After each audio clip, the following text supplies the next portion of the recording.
Hello, everybody. Everyone who's here so far and everyone who's going to be here. Hello, hello, hello. Just going to wait for a few people to come in.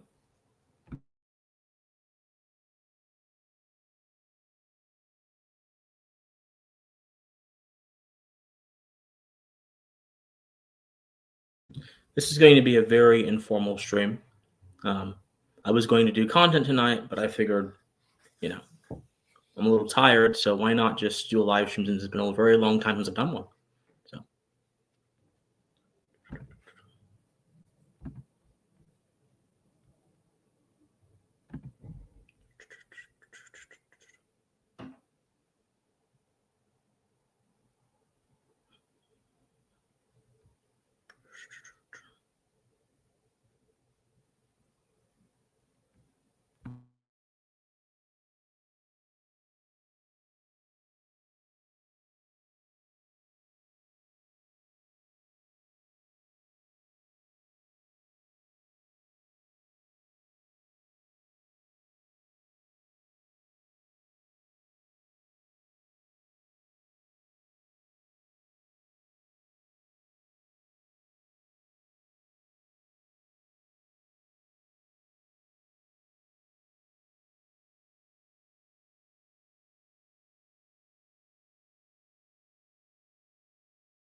hope everyone's having a good night so far and a good December as well.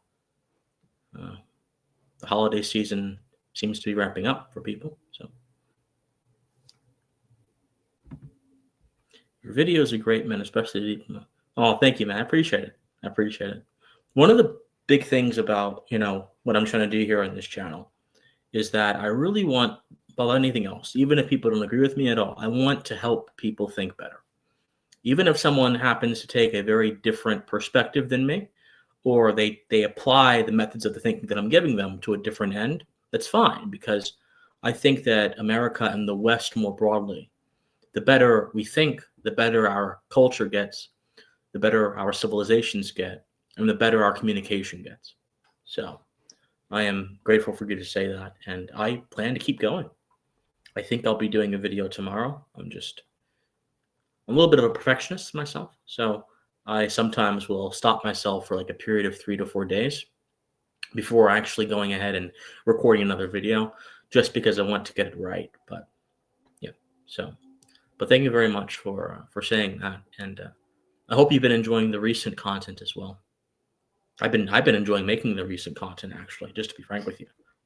I've been enjoying, especially the Fuentes video, which did better than I thought it was going to do. I enjoyed making that thoroughly, and it caused a lot of contention too. A lot of contention. A lot of people are very passionate about that topic, so I try to go where the interest is, so to speak. So thank you very much for saying that, though.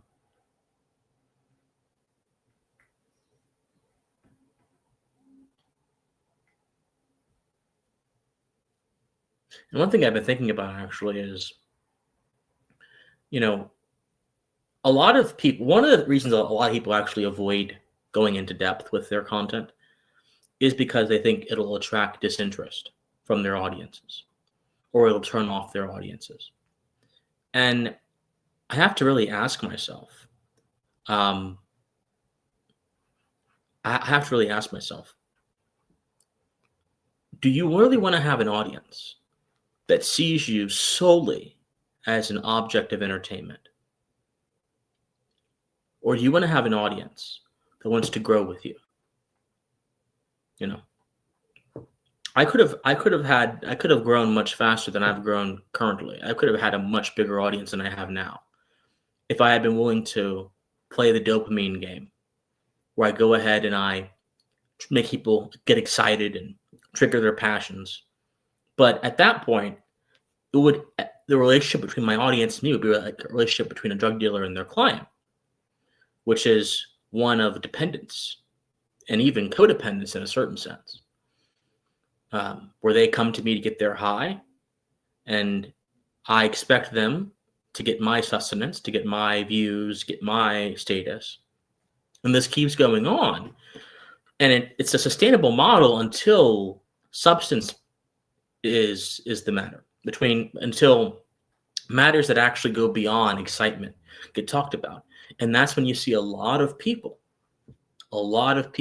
end up, their true colors are being shown.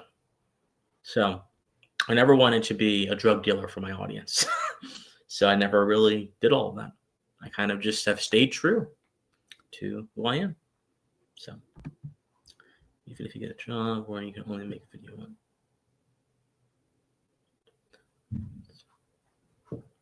Oh yeah, absolutely. I agree. No, and I think that's actually been one of my biggest complaints about this administration is that even more so than the first term. Because I remember during the first term, I was very much, I had mixed feelings, but I think the first term started off much stronger. It had a much more solid direction, at least as it went on, than the second term. The second term, I think a lot of people have been really disillusioned. They've been really disappointed, and people that were once diehard supporters were now slowly descending into despair because of some of the various things that have happened, whether it be Epstein thing, whether it be Kash Patel and his excesses and his going back on several of his promises. Like, for example, Kash Patel said before he became FBI director that he was going to do two things, actually. He was going to destroy the intelligence wing of the FBI, to cut that out. And he was also going to shut down the J. Edgar Hoover building and disperse agents across the country. Well, neither of those things really happened. It is true that he certainly reassigned a lot of agents outside of D.C. into parts of the country, but the J. Edgar Hoover building is still the HQ of the FBI. Not only that, but the FBI has actually opened up more offices. Like, they opened up one in Australia recently. So you got that happening. You got Pam Bondi happening. You got a lot of things happening that are just, they really cause people not to have much confidence. So amid all of that, amid all the partisan dread, I really want to do my best to kind of inject some positivity, some hope amid the darkness. You know, that no matter what happens with the rest of this administration or this presidency, I think our country is going to be okay. I just think for our country to be okay, we have to do our jobs, our part as citizens, as moral agents, in making sure it is okay. And part of that's going to be, I think the beginning of that's going to be being willing to think and reconsider some of the beliefs that we have, and also being willing to kind of challenge our sacred cows, challenge those whom we like, whom we agree with, but who err. And when they err, they don't just do damage to our affection for them. That's one level. But they also do damage to the duties they're expected to discharge as statesmen. See, authority and power don't operate in the correct register unless a few elements are fulfilled. I'm going to tell you what those elements are. The first element is that power has to be bound by moral order. If power divorces itself from moral order, it no longer has a standard by which to answer to except pure will. And pure will does not sustain a country. Pure will actually dominates a country, and by dominating a country, it erodes the fabric of that country. And this is the posture of authoritarian governments, is that they are driven by pure will mixed in with a kind of false perception created by the government through propaganda, planted in the hearts of the people. And this false perception oftentimes leads to cult of personality. Look at Mao Zedong. Look at Kim Jong-un, look at a lot of other these kind of things. So that's one thing. That's one thing that I think power has to have some kind of moral order. Not only does it have to have some kind of moral order, but most importantly, it also has to have corrective from the people. A lot of times talk about the consent of the government as the legitimizer of power, but rarely do we talk about this consent of the government being an active force that acts upon power. It doesn't merely at one point in time give it license to do whatever it wants. No, the people consent to the government, but in consenting to the government, there's an expectation that a certain set of things are going to be fulfilled and followed. And in the event that they are not fulfilled and followed, we have to act as a corrective upon authority. So those are like the two main things that rightly ordered power requires. And my fear is that we've forgotten the moral terms by which to describe the consent of the government and the role that we have as citizens in perpetuating it in our modern day. And we've also forgotten the importance of moral order. Many of us more so look at order as it's sown immediately before us through guns, force, bombs, and the appearance of status. But many of us forget moral order, which is what affects political order and limits it and governs it according to a standard that makes sure that all of us in society are not harmed by power, but we're preserved by power. So, I think that, anyway, I think there's a lot to talk about there, most certainly. Have you heard about this? Most likely, it will limit legal status, and therefore, kid is not citizen. Everyone before the ruling is a citizen. Yeah, I think that really the big problem with birthright citizenship is that it treats citizenship as a legal category, solely as a legal category, and therefore allows it to be conferred upon people, regardless of their intentionality and regardless of their loyalty. By mere proximity, it confers citizenship upon people. And that's troublesome because citizenship, and I've got a video coming out, I think on Tuesday, called The Abolition of the American Citizen. I'm going to kind of go through this. But citizenship is not easily transferable or negotiable, because if it is, it loses any stability that concept has. Right? It's not supposed to be a transient thing. It's supposed to be something that it's just a legal status, but it's also a statement about your position within a nation. Not just a statement about your position before the government, which is the legal status, but a statement about your position in the nation.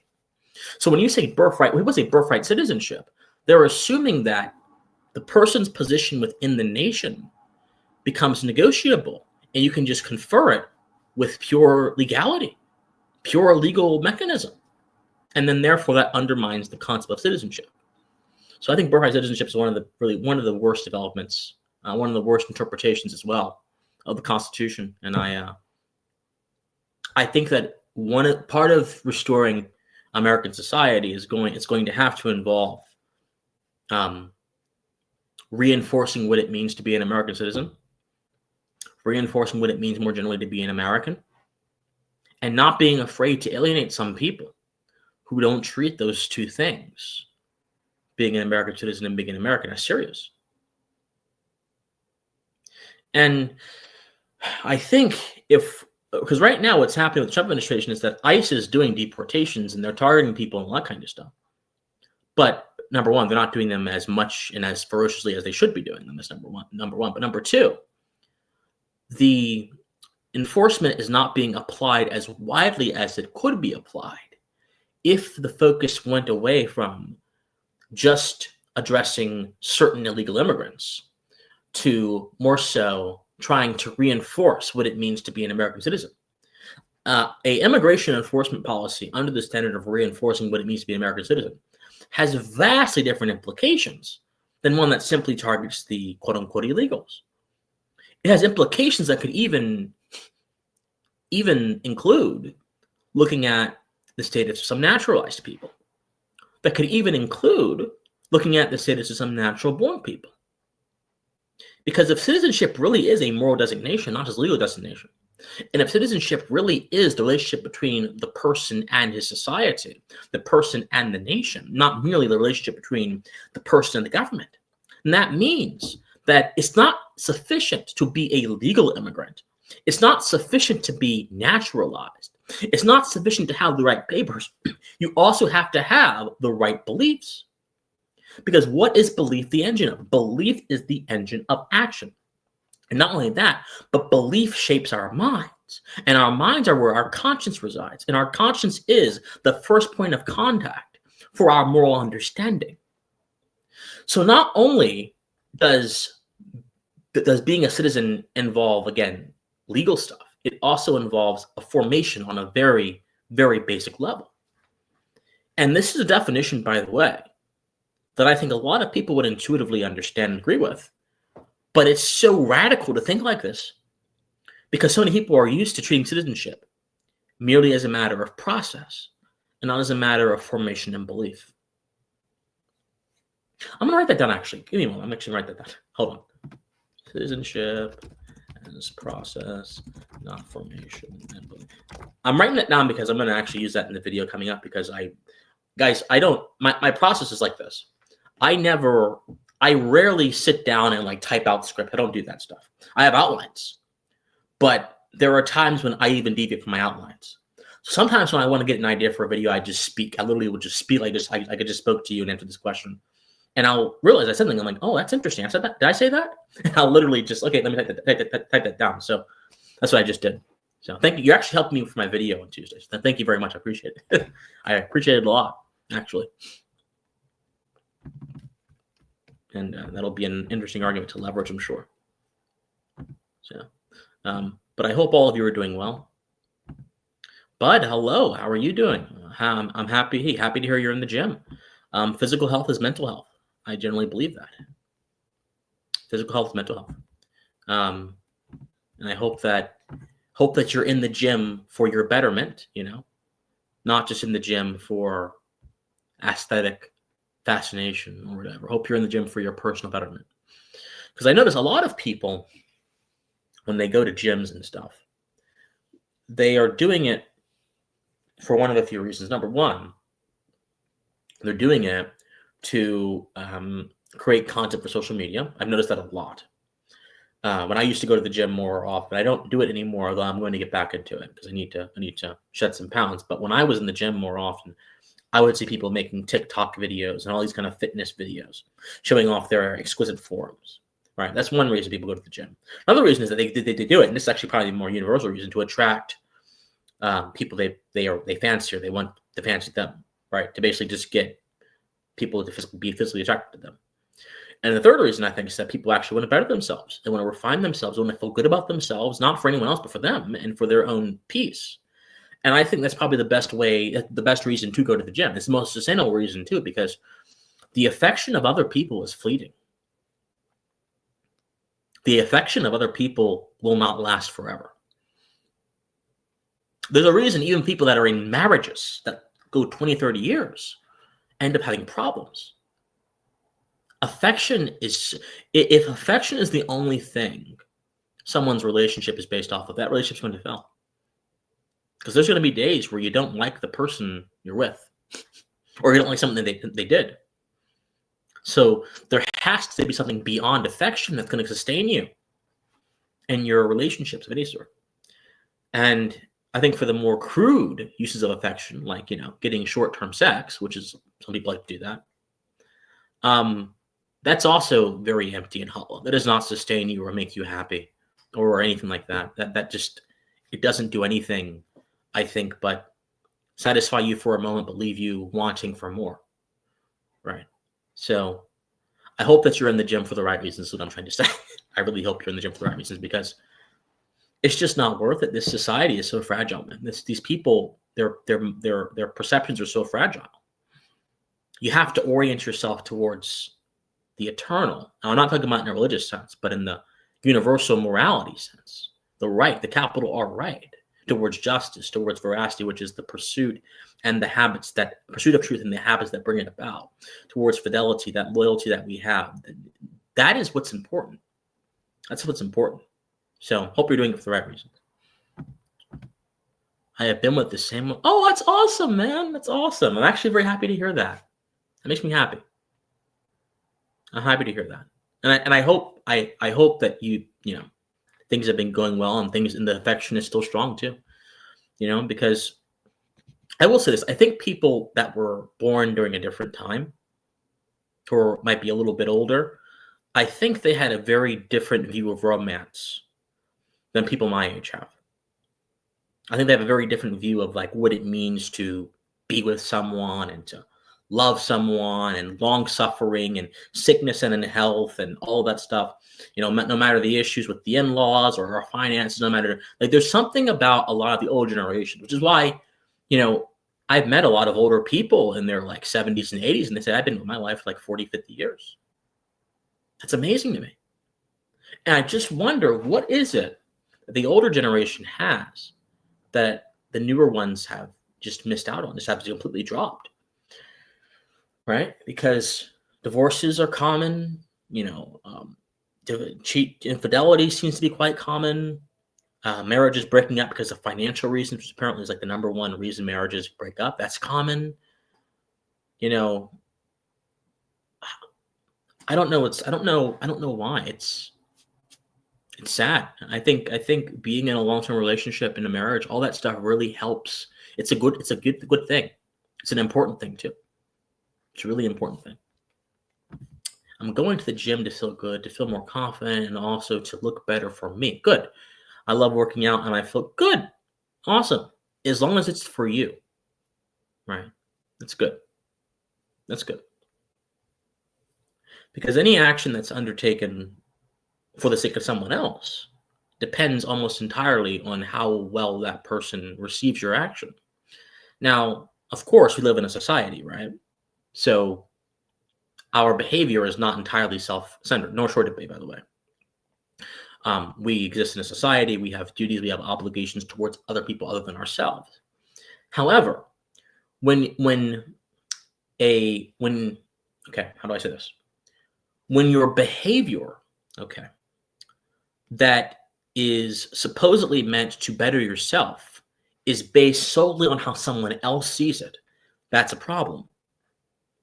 Because now you are neglecting the duty that you have towards yourself to appreciate yourself and to better yourself regardless of any public approval. There are three categories of moral duty. Right? There is duty towards God or nature, which is depending on whatever you believe.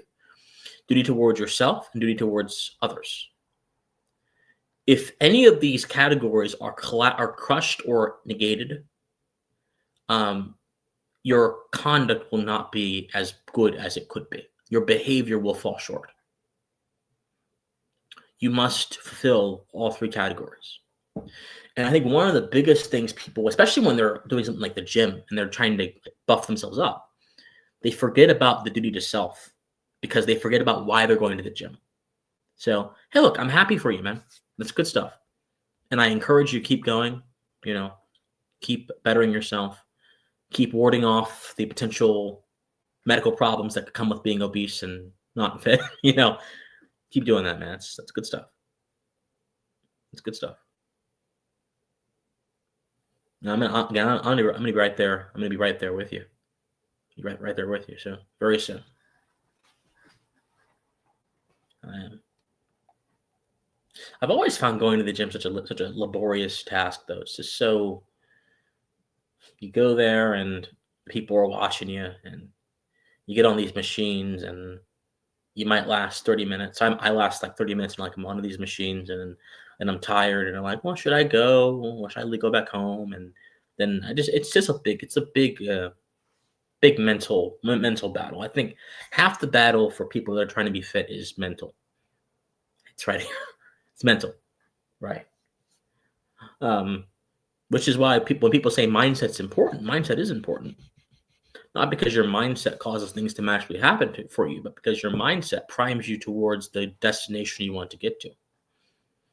Again, it's belief, the connection between belief and formation, and the health of the mind, which is actually core to the culture of the mind too, which is the concept I've discussed in my content, where it's not enough to just have the right thoughts. You have to know which direction the right thoughts are going in.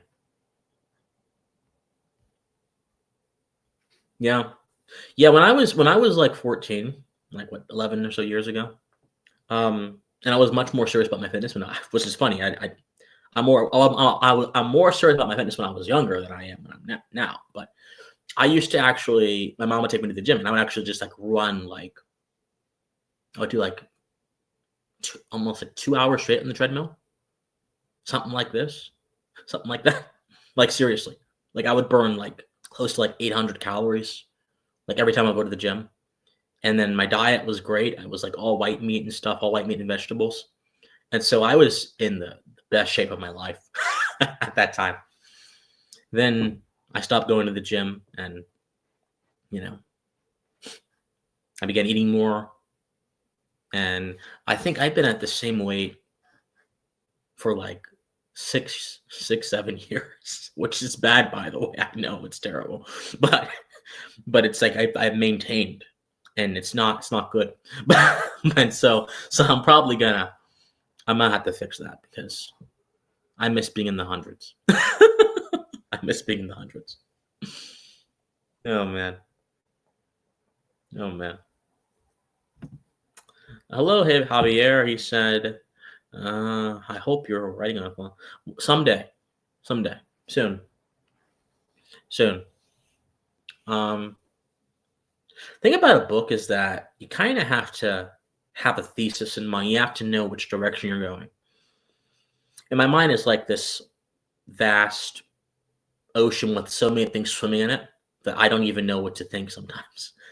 So soon. I think once the channel gets bigger, I'll do it because so there's actually two ways to go about doing this book stuff. You can self-publish, which is what a lot of people do. But if you want a bigger safety net and like a stronger institutional, backing, traditional publishing is what a lot of folks do. And if I were to do the books, I would kind of want an advance. I really would. That'd be nice. With self-publishing, I'm not too sure I could get in advance. I think it would rely basically on direct sales. So, which could be an option when the audience gets bigger. That could be an option too. Why not? Why not?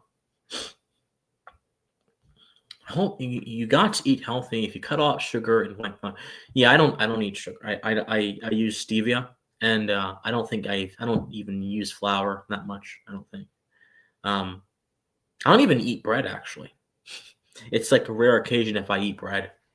Like if something has to be going on. Like I have to be like at a like Texas Roadhouse or something.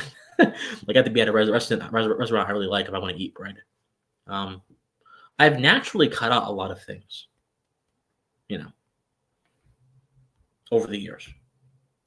Whole wheat pizzas from scratch. So what's that process like? Because I know I had an old journalism professor actually who some of you guys may know. He's actually like a big time YouTuber now. He's called Adam Ragusia. He actually taught me journalism when I was in college, and he makes all this stuff from scratch. He like made a New York pizza in his oven at home. And so I never know how that all works because I've never thought of making a pizza myself. I always go to the restaurant and they have like the nice big, brick fire ovens and they make it there and it's so good. So how does that work? Like, are they pan pizzas? Are they massive? Or are they like how does all that work? I'm very fascinated to see that. And how do you not burn down the house? And I know this sounds very ignorant of me asking all these questions, because actually, as I do cook quite a lot actually. I make a lot of meals from scratch. Some of my favorite pastimes, I like making different kinds of meats, particularly poultry, chicken, turkey. I enjoy desserts. Well, not as much anymore. I can't even eat a piece of pie without feeling guilty. Actually, right? Unfortunately, years ago I used to be able to eat like the whole pie and not feel guilty. But I've since wisened up, and I want to make sure my health is good, so I don't do that anymore. So that's restraint is a very interesting thing. Like restraint is a very interesting thing. When you learn how to master your appetites, I think you've gained a superpower, without a doubt. You've done something that has unlocked so many different possibilities for yourself. And I wish more people within our country, within the West as well, would really work on that problem, because a lot of people are slaves to passion. They're tyrannized by appetite. But the funny thing is, if your moral imagination is well formed, your appetite and your tastes will be well formed. That's the funny thing. So when you have a right idea of what's right and wrong, and you begin exploring the possibilities creatively on how you can act out what's right and wrong in the real world, that's going to bleed into every other creative function, including what you like to watch on TV, what kind of comic books you consume, what kind of games you play. It's going to bleed into the whole thing and just transform your thought process. So appetite doesn't have to be the enemy of a well-developed man. It can actually be his helpmate. It can actually be one of his greatest allies. Interesting thought. I make the dough by hand with the whole wheat flour, yeast, honey, and water. Then I flatten it out, rise it in the oven, bake it, put tomato sauce, cheese, peppers on it, and bake. Man, you have a very long process for this. Now I kind of want to try one of your pizzas. Seriously, like seriously, this sounds like professional stuff. Seriously, this sounds professional. Dough, you make the dough by hand. Yeast, honey, water, then you flatten it out. So you cook the dough first, then you, oh my gosh. Wow. How long does it take you? How long does it take you? Like what? An hour or so?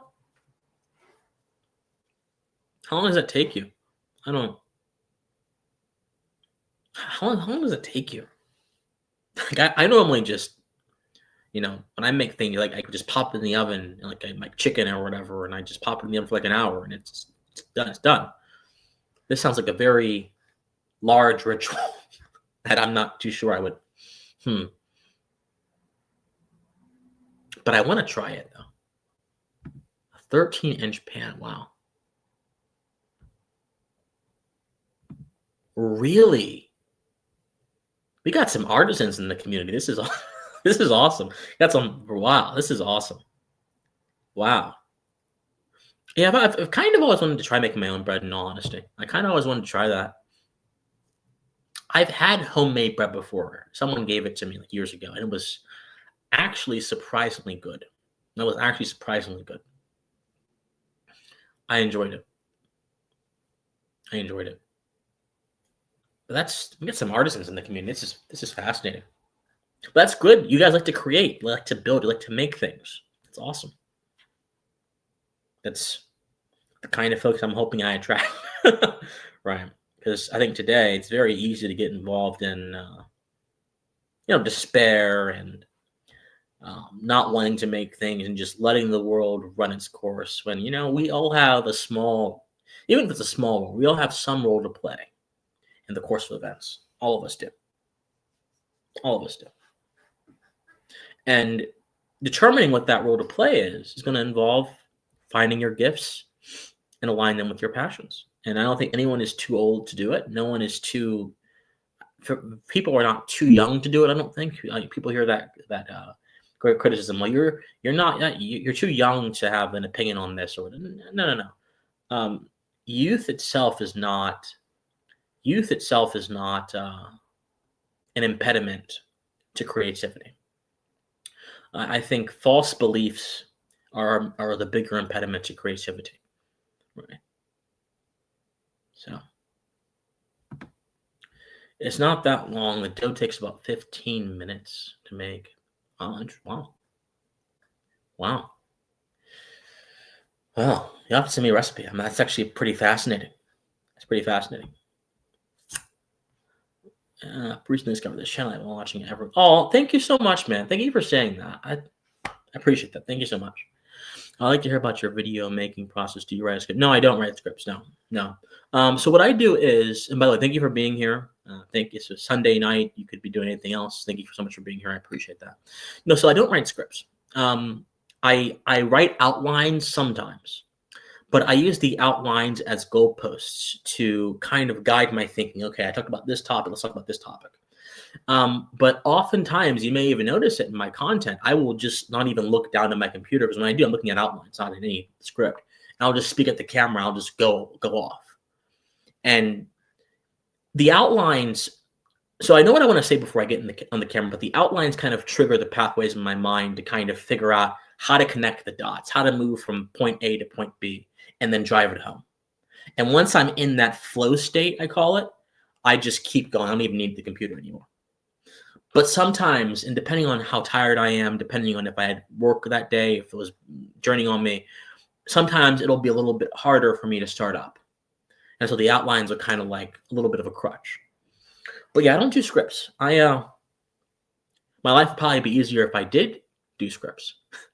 Much easier. But I want you guys to know this is coming from my heart. It's not something that I am mechanically reciting.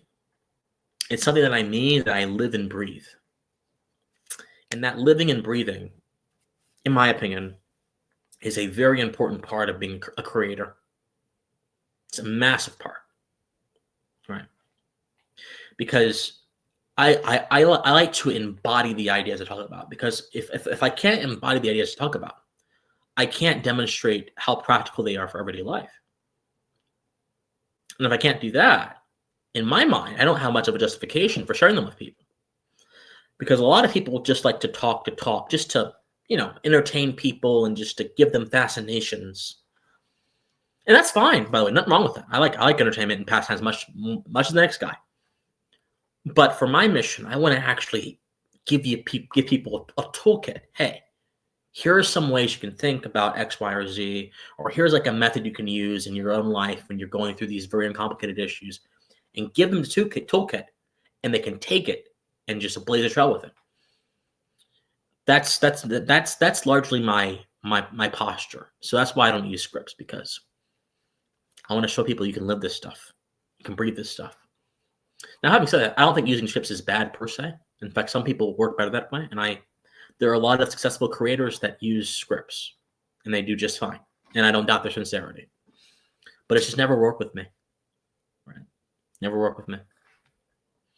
So, and speaking of work and scripts and all that kind of stuff, guys, I would enjoy all of you. I would enjoy all of you. I would encourage all of you, if you are on Discord, to join the Christian Watson Discord server. I'm trying to get it started back up because it's kind of unfortunately fallen off in the past few years.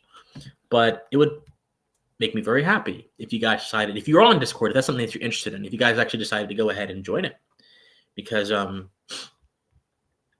want us to be connected as a community. I think that's one way we can do it. So we talk about everything there. Like there's like several different channels for like politics, news, philosophy, music, sports channel, even like all kind of different stuff. I'm trying to build culture, so to speak. So if you guys are on Discord, that's something that you do. If that's something that you're into, if not, don't worry about it. But if you're into that stuff, then yeah, I would encourage you guys to join it. Positive, yeah, absolutely. That's the right posture to have, most certainly. It is mostly passive time and waiting. Yeah. I think a lot of things that take a long time to cook like that, or that are very intricate when you make them like that, is like that. Like, for example, the first thing I ever made was cheesecake. That's the first thing I had, was a homemade New York style cheesecake from scratch. That's the first thing ever. I was like, what, 12? First thing I ever made. And to this day, that is the best cheesecake I've had. I wish I had the recipe. It was a very basic recipe. I can't speak. It was a very basic recipe, but I don't have it anymore. I don't know exactly what proportion of eggs I use and I don't know. But that was a really good cheesecake. I remember using a like graham cracker crust, something like that. That was like a really good cheesecake. And then when I see like the cheesecakes they have these days, like with in the boxes where you like pour them in like a little mixture and you mix it up and you put it, that's just such an imitation. It's so when you've had the real thing, the imitations don't satisfy you. In more than just respect, not just in culinary delights, but also in other respects as well. So I don't know, but that's one thing that I've really noticed. So, but yeah, I think a cheesecake takes about what? Like if you're making it from scratch, it takes about an overnight stay in the refrigerator, I think. I'd say about 12 hours maybe. Overnight. But man, is it good. Is it good? Is it good? Is it good?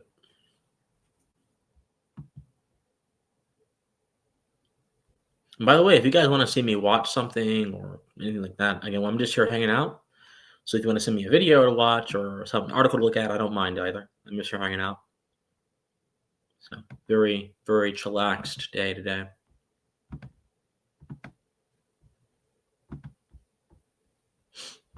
First thing I made from scratch. Wow. You went to UGA. Wow. Yeah, I went to Mercer. I went to Mercer. So yeah, I knew about UGA. I tried getting into UGA. They didn't they didn't accept me, which I'm kind of. Although, look, I think overall college is just. I read a study today that a poll today that said that a lot of Americans are now have a poor view of college, um, and I certainly understand why that's the case for them. And I think if I could go back 6 years into the past and convince myself not to go to college, I would have. What I would have done is I would have just started because I was already reading philosophy at 16. So if I had been more of a dedicated student of my philosophy at 16 and beyond, when I got out of high school, I would have just gone to community college, which I could have done for free when I lived in Georgia. I could have done that for free because, well, not free, but the state has a scholarship that actually pays for you to go to community college. I could have just done that, gotten a job, and then started my YouTube channel. And I could have just worked on that. I think my time would have been much better spent working on building a business like this, like I'm trying to right now, rather than spending 4 years or so in an institution, taking out a lot of loans, and not really even having too much to show for it after a few years. Because there are folks right now that went to college for eminently practical degrees like computer science and all kind of stuff, who are now, on the, working at Chipotle. And there's nothing wrong with working at Chipotle, by the way. But what I'm saying is that they were sold a vision of a career that was guaranteed for them by virtue of their credentials. And now, what is the case? The case is there is no guarantee. There never was a guarantee. And a lot of people are getting a rude awakening, which is causing them to go down a spiral of nihilism and cynicism and despair. So I would have never gone. I'm just telling you, I went to a 4-year university. I would have never gone if I could go back. If I could do the Doctor Who thing, go back and convince myself not to go. I would never gone. Would never happen. No way. No way. I agree, man. I agree. How much money welders make and all. It is amazing, and these people at such a young age make all this money and they're able to have stable lives because of it. I really think that a lot of people, most people in the world, I don't think, most people in the world probably don't even need to go to university in order to do something that they love. Even if it's just making a business. Like there are people that make cleaning businesses or they mow lawns and they do just fine. They do just fine. Most people don't really need university, I don't think. Now, I want everyone to obviously have a well-formed mind, to read widely, to study things widely, to listen to different. I want people to be educated. But education does not have to come at a cost that's like $50,000 plus of loans. Like you're basically educating yourself into a hole. And you're not even getting the full picture because a lot of university professors have a certain agenda and they want to sell you a certain kind of worldview. And if you go against it, for most of them, not all of them, most of them, that's a cause to alienate you, right? And that's not good. So I really don't think most people need university. Trade school would do just fine, in all honesty. I agree with you. I totally agree.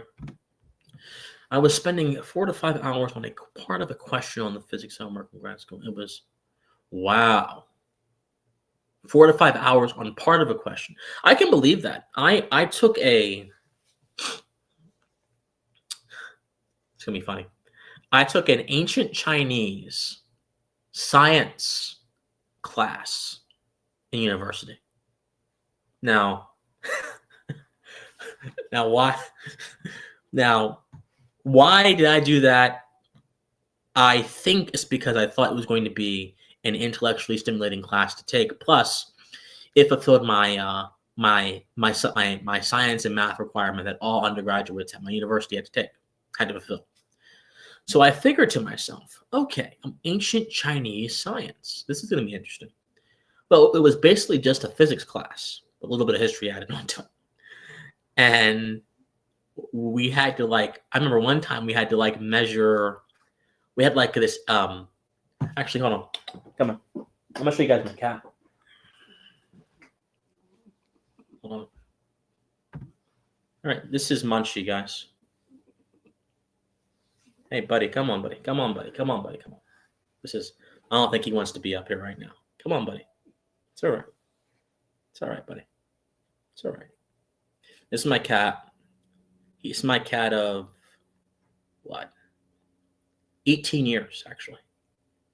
Okay, all right, you can get down. All right, fine. Go. You can go. Fine. Sheesh. He didn't want to be up there. But that's my cat of 18 years. I've had him since I was 7. And you can see he's still going strong, which is amazing to me. So he was just walking out and walked next to me, and I figured, okay, I'll just pick him up and everything. But yeah, he obviously didn't want to be bothered with me. It never does, really. Cats are like that, unfortunately. So anyway, I did about a year of college and found that my skills were mechanic. Oh, that's awesome. I could understand and repair easily. I made a great living at aircraft repair. I guess hey, that's awesome. That's awesome, man. Do you enjoy aircraft repair? Is that something that you enjoy doing? Yeah, he is cranky. He is very, very demanding. Very demanding. Hey, look, I'm hoping he lives it for another few years. He's really, he's really old. 18 and 18 in cat years is what? It's how much? He's in his late 90s. He's in his late 90s in human years. So, which is pretty amazing. So, what do you know? Fell into, okay. Hey, that happens sometimes too. I just hope I hope you find some joy in it, I hope you find some joy in it. Even if it's a little bit of joy, and I hope you find some joy in it.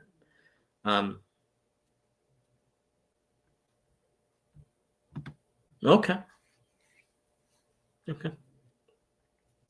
Yeah, no, I mean those kind of, I call them the hard trades. They are definitely the most viable jobs throughout all economic conditions, no matter how the economy is doing. Those jobs always tend to be the ones that survive because they're always needed. So, absolutely. When the homework takes me 20 hours to do, it is not fun. No, it's first of all, okay, help me understand this. So homework is the whole purpose of homework, right? The whole objective behind homework is to help you interact with the material that you learned that day or the previous day or that week in the class, right? It's to test you, not to test you, but also to help you interact with it and understand it. Well, how can that be the case if the homework is so complex that even someone as intelligent as you, bud, is stuck analyzing minutia and not really understanding the overall general picture that the lesson set out before you? At that point, the homework becomes more of a rote task than it does a intellectually and educationally formative thing. I've never liked homework for that reason, by the way. I've never liked homework because it always felt rote. I've never liked it. It didn't make me want to actually understand the material for what it is. It made me want to understand just enough to get the great score and then forget about it. And that's what the system. I was having a conversation last night with one of my pensive cohort members. And by the way, you guys know I made the pensive cohort. I mentioned it in all the videos I do. We got about 8 people now. 8 people.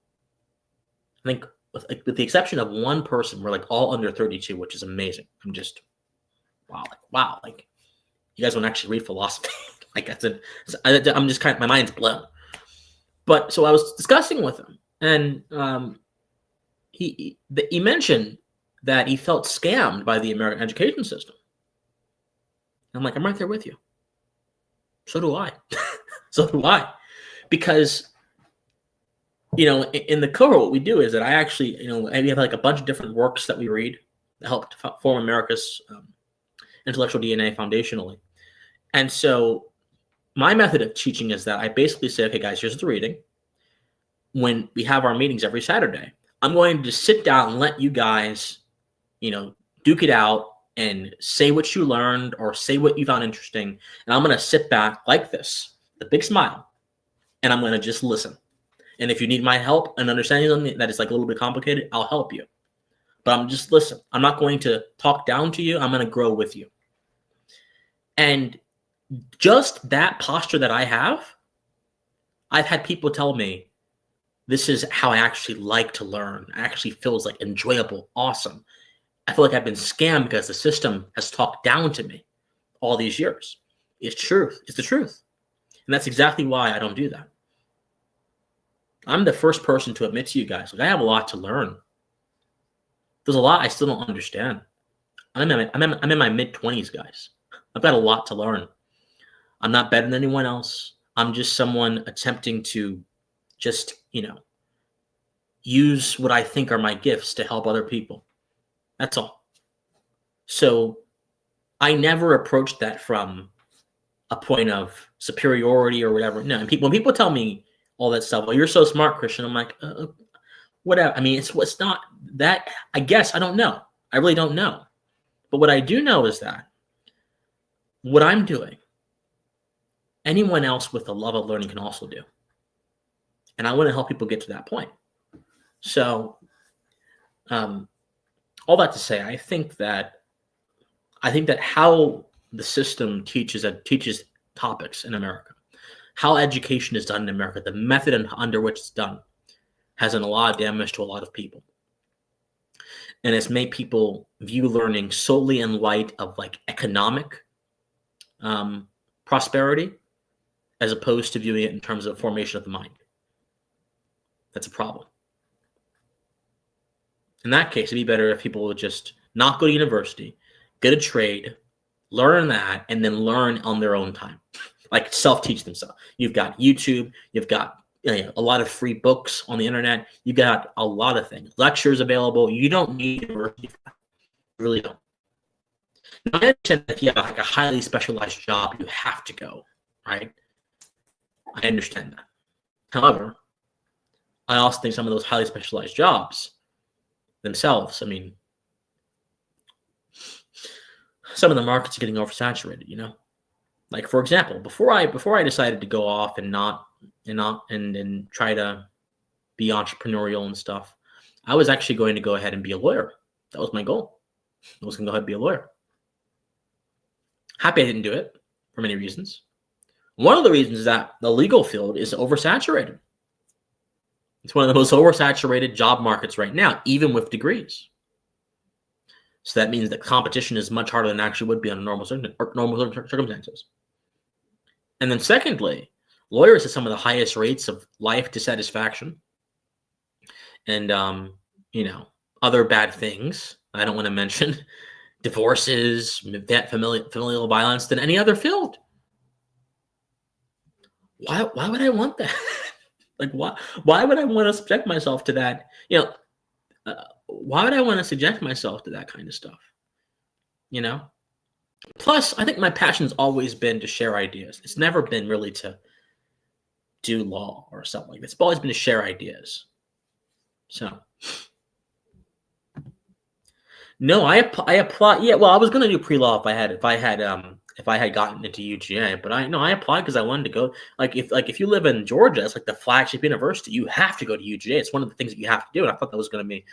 Plus, the campus is big. The dining options are pretty nice. So I thought that was going to be where I went, but no, that's not. That didn't end up happening. And life goes on, right? Life goes on.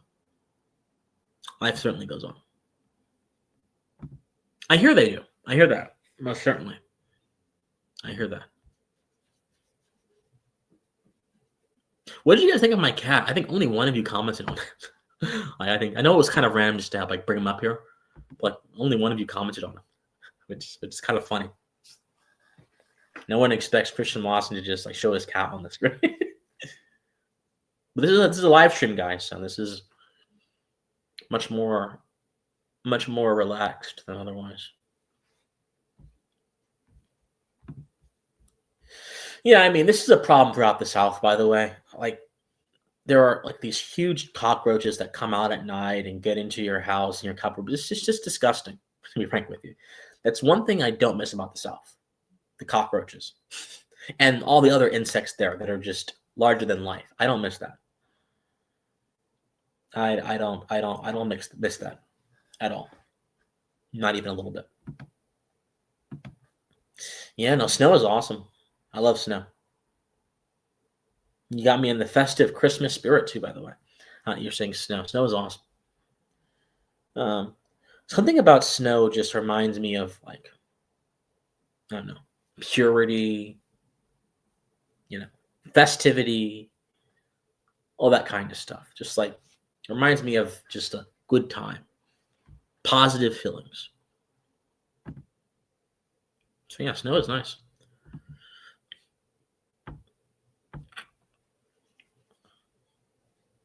I can't believe I've almost been on here for an hour, by the way, guys. It's amazing.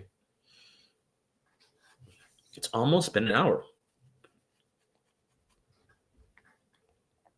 And you guys decided to come in here and join me, which is awesome.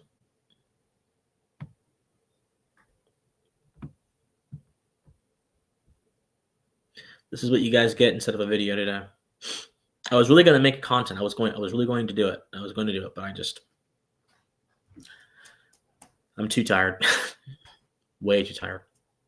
So I figured, you know what, just rest up, wait, make content later.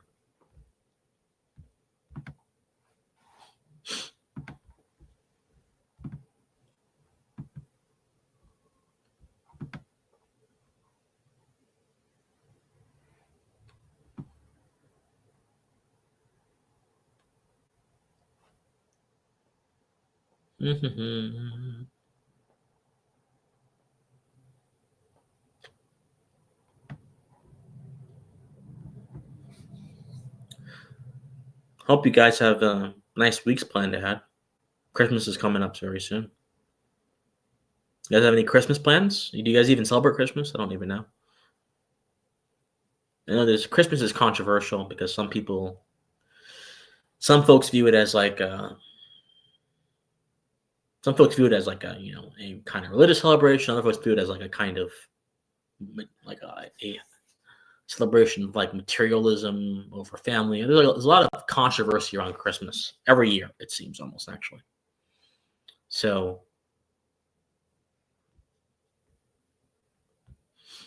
I'm lucky I didn't get into. Hey, that's good. I mean, let me ask you a question. Do you think college was a worthwhile experience for you? What's your perception of that?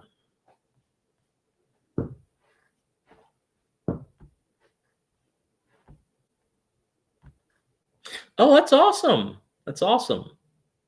That's awesome. Is it like one of those trees that you buy from the Christmas tree store, like those big authentic trees, or is it one of like the plastic ones? I love the big. I wish I lived in a place that was big enough to have one of those big authentic Christmas trees. That they're beautiful. They are beautiful, man. I love them. I love them.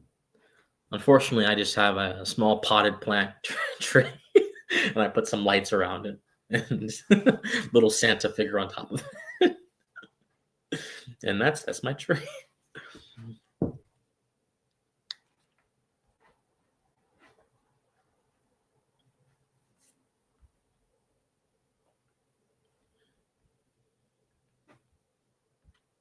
It's my tree. I also tend to get my Christmas presents early, like a month beforehand. Like if I need a favor from somebody, they'll say, "Okay, Merry Christmas," and like they'll just say that.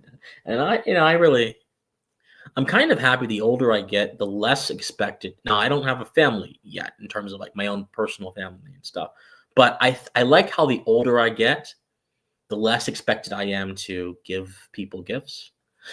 So I kind of like that because I've always found that part pretty annoying. Got to spend a lot of money on people. So I'm currently an astronomy PhD student. I got a lot of skills in coding. Oh, okay, that's awesome. Astronomy PhD student. Wow. Wow. I took an astronomy class my very last semester of college. It was rough. It was rough. The Yeah, it was rough. The the calculations and the math is what was rough for me. I've never been a math person personally. I enjoyed observing certain systems. That we would have we had a kind of field we would go out to that was owned by the university, like an observation site. And at the middle of the night, it's just pitch black dark, and you can see the entire universe almost. Not literally, of course, but you know what I mean.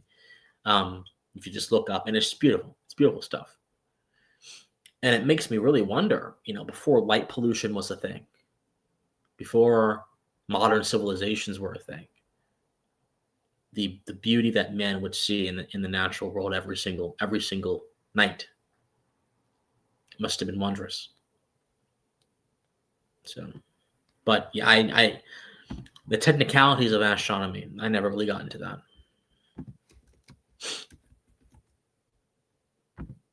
at all.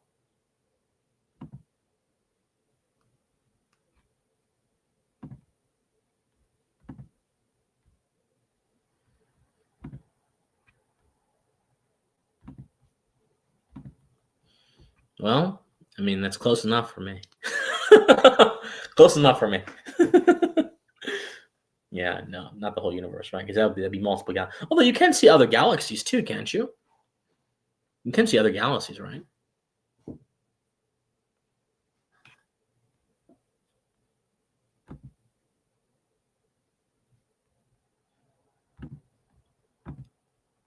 Actually, wasn't there just a New Jersey plane, like like a plane that came from New Jersey that was just that almost like fell out of the sky because of a radiation blast from like a different like a star exploding or like millions of light years away? Didn't that just happen?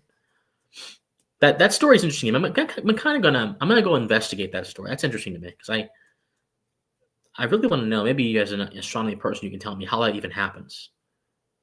Like several systems away, like something that explodes and it travels to Earth and it goes to the ozone layer and it just hits a plane and like it almost crashes. How does that happen? What's going on with that? It's disturbing to me because there's no way you can defend against that or prevent that, from my understanding.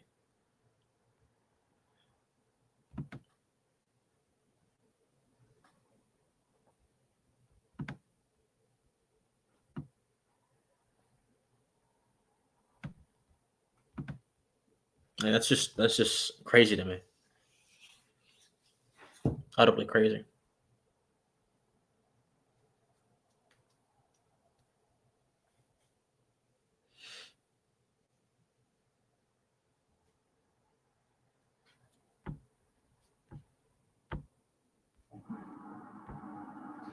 So, Lou, maybe I don't think the radiation pressure is enough to knock out a plane is going. Well, I read the article and it said that the reason the plane almost fell out of the sky is because a star exploded and that sent it plummeting. It disrupted the electronic systems in the plane. It's in the plummeting. I don't. That stuff is beyond me.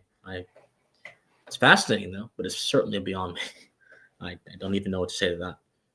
It doesn't make me want to fly. That's most certainly true. This year, flying I think has been flying. The airline industry. This has probably been their hardest year in recent times. Like probably their hardest year since COVID. I would even say. Like this year there's been so much bad PR for the airline industry. Even though, I mean, statistically, flying is still much safer than driving, obviously. However, having said that, um, the incidents that have happened that are rare that have happened, they do not inspire much confidence within people in any sense. Certainly not in me. So I've not flown at all this year, actually, guys. I can't do it. Hopefully next year I'll get over myself, but it's concerning. Planes falling out of skies, helicopters crashing into planes, all this kind of stuff.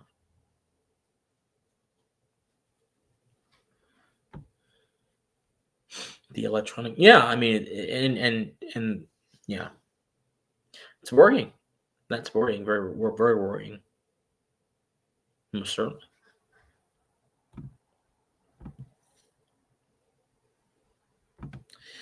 But all right, guys, I think I'm gonna wrap it up here. It's been an hour, and I kind of just wanted to come in and give you because I was going to make content tonight, um, but I didn't. I didn't. And you guys can probably tell I'm pretty tired. So, but I wanted to give you guys something at least, right? So those of you that are on the replay, thank you for being here. Those of you who are here live, thank you for being here. It means a lot to me.